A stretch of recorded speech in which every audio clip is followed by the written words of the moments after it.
තියෙනවා 2019 3යි 1 දිනට බැර ශේෂය 11000යි. ඒතර බැංකු ප්‍රකාශනයේ බැර ශේෂය.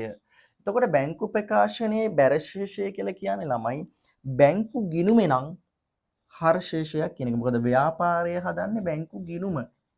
ව්‍යාපාරය හදන්නේ බැංකු ගිණුම. ඒතර බැංකු ගිණුමේ හර ශේෂයක් කියලා කියන්නේ බැංකු ප්‍රකාශනයේ බැර. බැංකු ප්‍රකාශනයේ බැර. බැංකු ගිණුමට හර කරන ඒවා අපි බැංකු ප්‍රකාශනයට බැර කරනවා.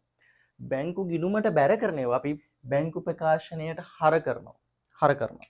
එතකොට 2019 3යි 1 දිනට බලන්න ළමයි 2019 3යි 1 දිනට 2019 3යි 1 දිනට 19 3යි 1 දිනට ශේෂය විස්තරයට අපි ලියනවා ශේෂය කියලා බැර ශේෂය 11000යි. බැර ශේෂය 11000යි. එතකොට අපි බැර ශේෂය 11000යි කියලා බැරට 11000ක් දාන ගමන්ම ශේෂයට අපි දා ගන්නවා 11000යි කියලා. 11000යි. ඊට පස්සේ ළමයි මේකේ තියෙනවා මේ ප්‍රශ්නේ තැම්පත් කිරීම ටිකක් තියෙනවා අඩු කිරීම ටිකක් තියෙනවා. තැම්පත් කරොත් මොකද්ද වෙන්නේ බැංකු ගිණුමට? බැංකු ගිණුමට අපි තැම්පත් කරන ඒවා හරට දාන්නේ. ඒතොර හරට දානවා කියලා කියන්නේ බැංකු ප්‍රකාශනයේ අපි දාන්නේ බැරට. හරිද? අඩු කිරීම නිකුත් කිරීම බැංකු ගිණුමට අපි බැර කරනවා. ඒතොර බැර කරනවා කියලා කියන්නේ බැංකු ප්‍රකාශනයට හර වෙනවා කියන එක. හර වෙනවා කියන එක. එතකොට මේකේ ළමයි තැම්පත් කිරීම තුනක් තියෙනවා අඩු කිරීම තුනක් තියෙනවා. ඒතොර තැම්පත් කිරීම තුන ඉස්සෙල්ලාම දාලා අඩු කිරීම තුන වෙනම දැම්මොත් මේක වැරදි. මොකද මේක අපි දාන්න ඕනේ දින පිළිවෙලට. දැන් 3යි 2 තියෙන මුදල් තැම්පත් කිරීමක්.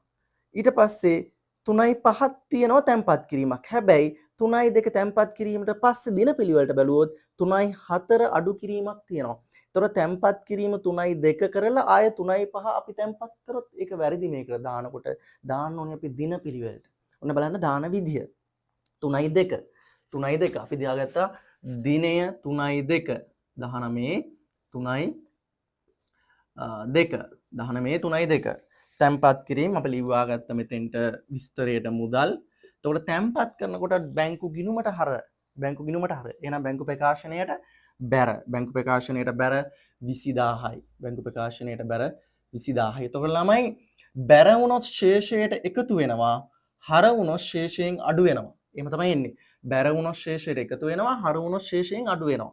ඒතර 11000ට 20000ක් එකතු වෙන්න ඕනි. බැර වුණොත් එකතු වෙන්න ඕනි ශේෂයට. ඒතර 11000ට 20000ක් එකතු වුණාම ළමයි 31000යි. 31000